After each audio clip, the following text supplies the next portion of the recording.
What's up mga kaborji?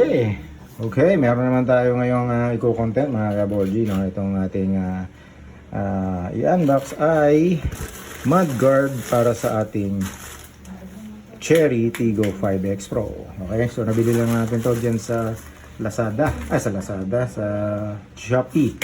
So ito, titingnan natin kung ito yung tamang talaga na items natin. So siyempre kailangan natin i-video dahil kung sakali mali, pwede natin i-return. So ayan, puso muna natin.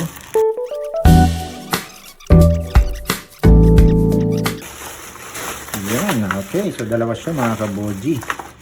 Okay. Parang mukhang maganda to Hindi siya yung parang rubber talaga na ay rubber din, pero hopefully, may mga ganito, konting may mga tamang ganito Ako, kinakabahan ako mukhang hindi ito fit pero sana naman fit ka sana naman fit, kasi para may mga parang hindi siya parang hindi siya ganun kaganda yung quality. So tingnan natin. So susuka tayo mga kaboji ng isa. Siguro may linisin na lang natin to, Okay? So yan, apat siya. So apat na pair, sa likod, tsaka doon sa gilid. Ayan, ganyan siya, Okay, so may kasama pang pamunas, Ayan, Tapos meron ditong sabi dito is those who control their own fate are strong. Those who obey fate are mortal. Okay, may sayings pa silang sinasabi, Tapos, meron siyang kasamang screw. Ayan.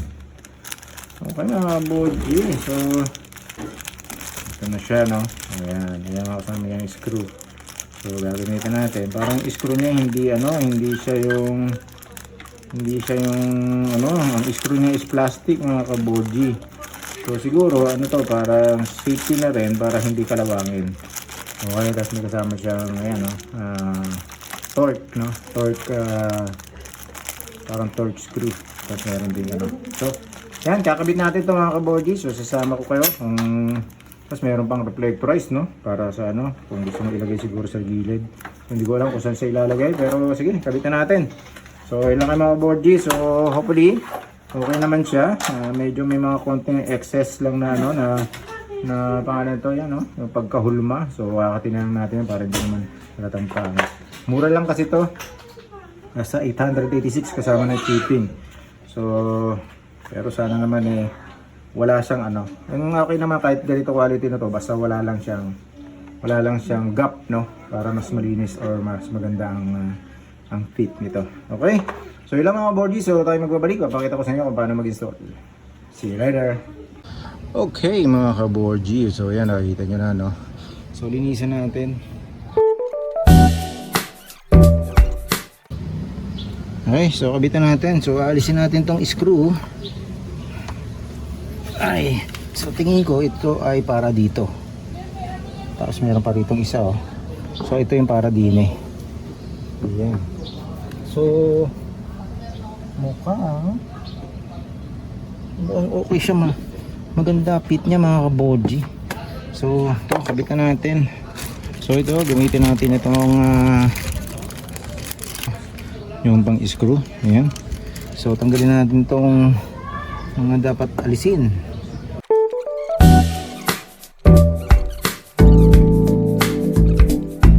Okay, yan.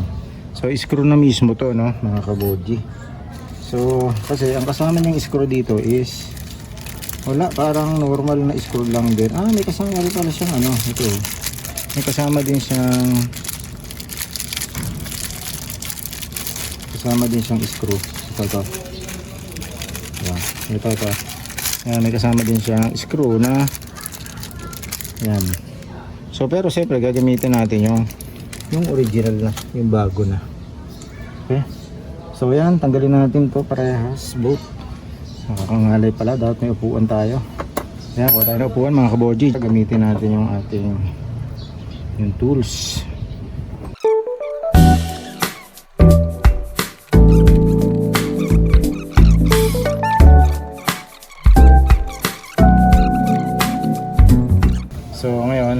natin. Tank dito. Una dito. Una dito.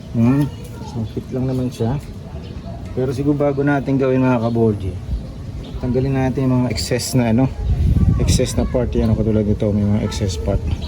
So linisin na natin. So para sa akin maganda fit niya. So ayusin ko lang ha. Diyan lang kayo. Okay mga kaborji, kumuha tayo ng parang wrench na hindi na tayo mahihirapan magbalik. So yan, kuha tayo ng pares button screw. Yan natin. O yan, nasa ganda. O to. O, para gagawin mo lang mga kaborji. Yan o. Okay. So ngayon, ito gagamitin natin. Pero bago natin siya gawin, meron tayong pang cutter dito, no? Ayusin natin yung mga sobra, yung mga excess. Ito kagaya nito. Ayan, excess, oh.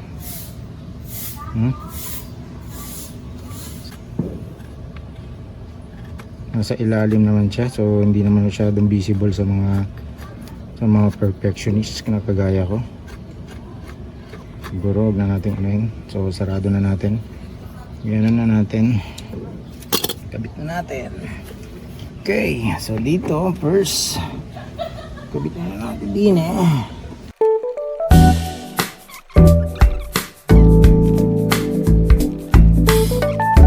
diba mga kaborji? Grabe, ang ganda ng pit niya mga kaborji. Pakita ko lang sa inyo ha. Tingnan nyo ang pit. So yan, tingnan nyo ha. Oh, sa gilid niya oh.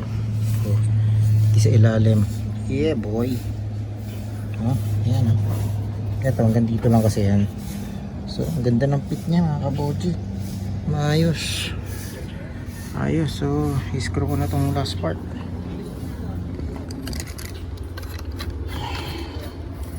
Ayos siya, maganda. Yan. Sud na natin itong isa. Iniisip ko nga kung ito pa rin ang gamitin ko, yung bago na. Pero sige, ito na lang.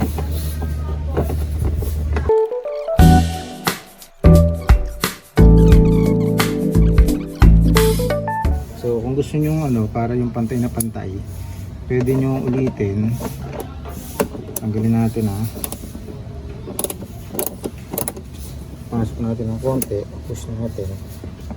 Yan. Yan, ganyan ko na, pinix ko na ng gano'n.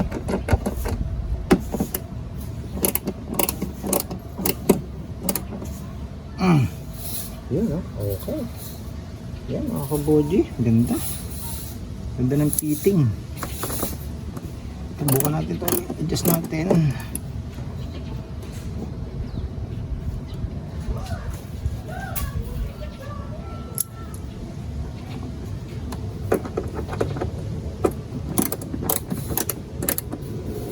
Okay, ayan, body ayos na.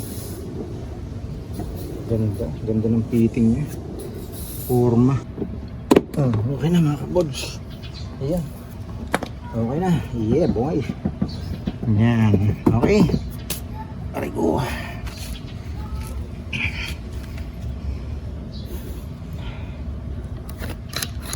Okay mga kaboji. So pakita ko lang sa inyo yung tamang pit niya. Yung pit niya. Nakita nyo ba? Lagyan natin ng... Okay mga kaboji. So yan. Nakita nyo naman na-fix na natin. So, tigas na Tingnan nyo yung pit niya. Ayan. Diba? Ayos. Ay. So tingnan mo yung gap niya. Wala. Ganda. Kakulay pa nito. Na parang luma na rin. Pero ayos. At least iwas ka na kahit na dumaan ka sa mga mapuputik na daan. May iwasan mo na yung talsik. Okay. So doon naman tayo. Tapos na tayo dito sa kanan. Doon naman tayo sa kaliwa. Tayo magbabalik. Okay mga kaborji, nakikita nyo mali, hindi pala dito sa kabila pala, sa likod. So ating pong aalisin na yung screw. Okay, wala natin ibang gagawin kundi magtanggal ng screw. So para mas mabilis, so ito yung gagamitin natin.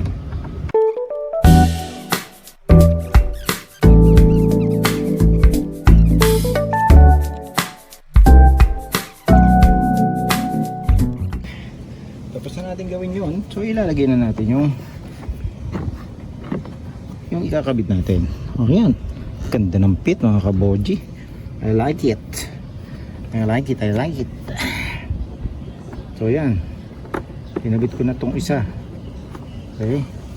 So gagamitin na natin itong magic screw. Magic wrench natin. So,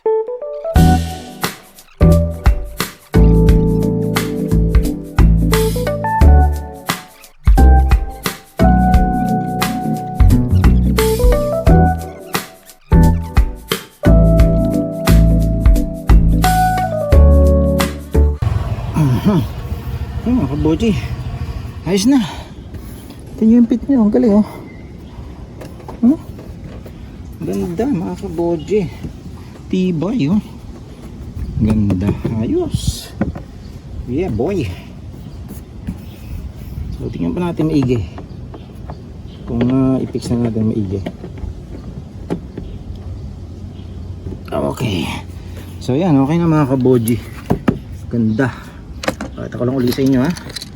So yan po ang pit nya. Oh my.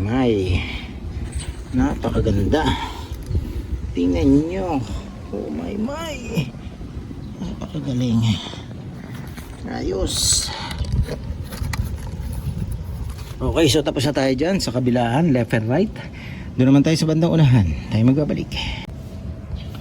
Okay mga kaboji, so dito na tayo, nalinis na natin. Makita nyo yung pit oh. Diba? Yan oh. Ayos na diba? Oo, yan. Ganyan siya. Okay, so siyempre alisin muna natin yung screwdriver. Alisin muna natin yung screw. So ito. Huh?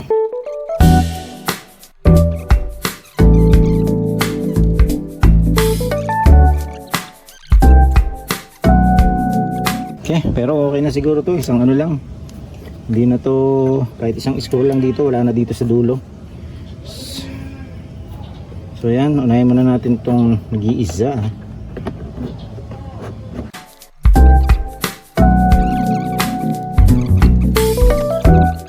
Yeah, okay. So pakita ko na sa inyo yung pit nya no? So yan na siya mga kaworky. So ganyan ang pit nya. So hindi na natin lagyan itong isa kasi hindi naman kailangan na. Although may bakante, pwede mo i-screw kung gusto mo, pero ako hindi ko na lalagyan yan. So yan, maganda na ang pit nya. Okay, so yan. Okay, so yun, doon na tayo sa kabila mga kaborge. So tayo magbabalik. Okay mga kaborge, dito na tayo sa final wheel. Okay, so, as usual, linis uli. So yan mga kaborge, inilawan natin. Kita nyo ba? Ay, nakakahingal. So ito na po yung last part natin. As usual, ganun pa rin. Kalisin natin yung dapat kalisin.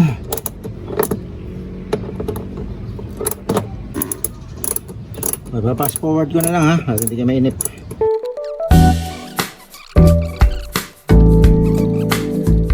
Ang ginagawa lang naman natin, tanggal natin yung screw, then babalik lang din natin sa pamamagitan nitong yan. Okay, so balik na natin.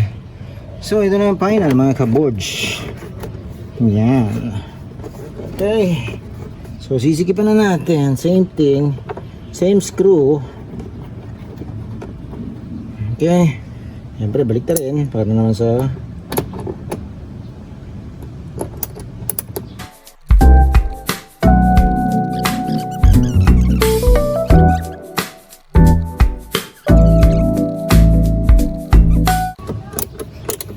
nakita nyo ba ang ini-screw ko?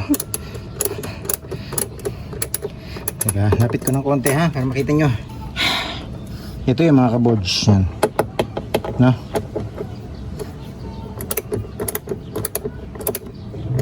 So tandaan, huwag masyado sikip pa ng todo. So yun, okay na mga kaborge. Pakita ko na lang ulit sa inyo yung final product. Okay, so yun na, nakabit na natin. So yun lang, dalawa. So ito, hindi mo na kailangan lagyan to. Wala nang silbi yan. Sasayangin mo lang, bubutasan mo lang. So hindi na kailangan. Pero tingnan mo naman ang fitting oh. Maganda ang kitting niya mga kaborge oh. Diba? Ayos, diba? So ngayon, may protection ka na rito. Kasi alam nyo po ba na itong ilalim natatalsikan nito. Tapos itong ilalim na to, yan yung likod ng pintuan nyo. Ang daming ano dyan, yung sobrang alikabok or yung mga dust niya sa ilalim.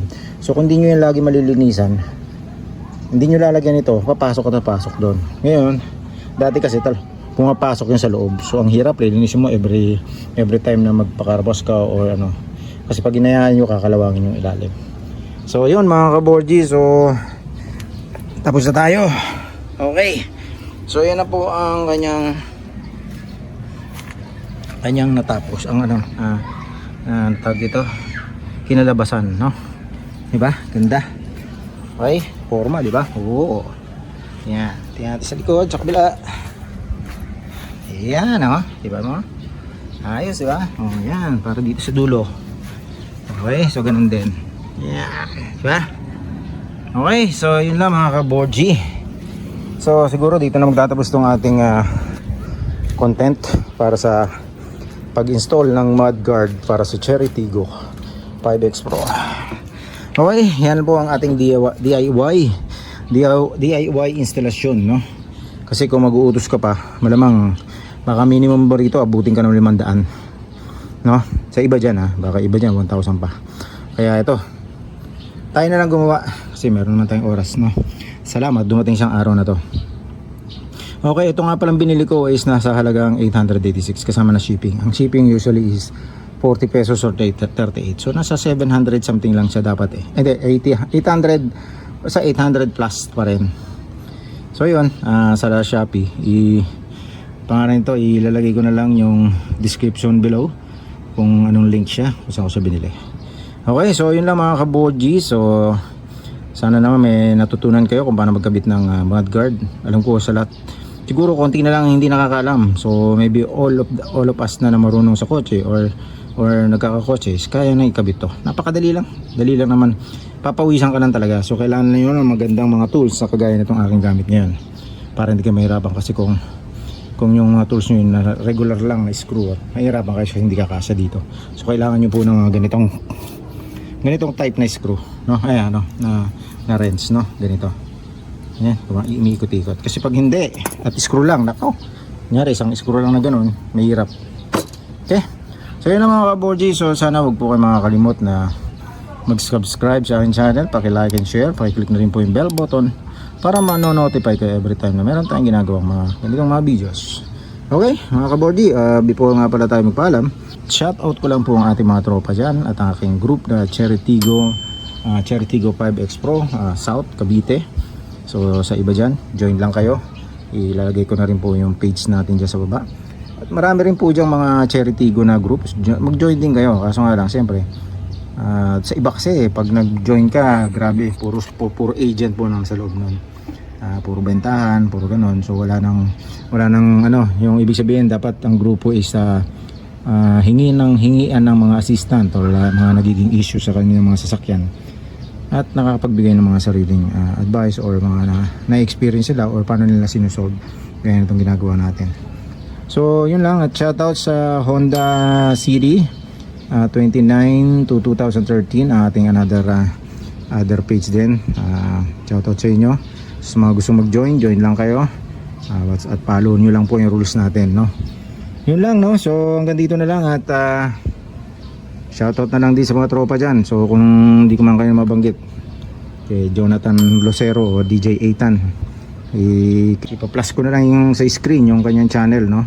Maganda na rin po ang channel niyan, napakarami na pong subscriber at mikita na rin po. Okay? At pati kay Christian Ranas sa kanyang Ranas, ano tawag dito? Ranas TV or family ba tawag doon? Team Ranas, no? So shoutout sa inyo, no? At sa ating trusted na mekaniko, ang Grupo Mekaniko. So yan, dyan lang yan, dyan sa address na yan, ipa-plus ko na lang din kung saan sila. Sa Marikina, yan, ang trusted. So mga may Honda dyan or other car, pwede nyo dalahin. Pero specialized nila talaga is Honda. Pero siyempre, alam na rin naman nila yung mga other brand. Subukan nyo, punta kayo para malaman nyo na sinasabing totoo na trusted sila at magagaling naman. Okay, so ito baka bisitahin natin sila. Dala-dala natin to si Cherry. patingnan lang natin kung ano pa mga pwede nilang gawin. Okay? So yun lang mga kaborgi. So maraming salamat at paalam.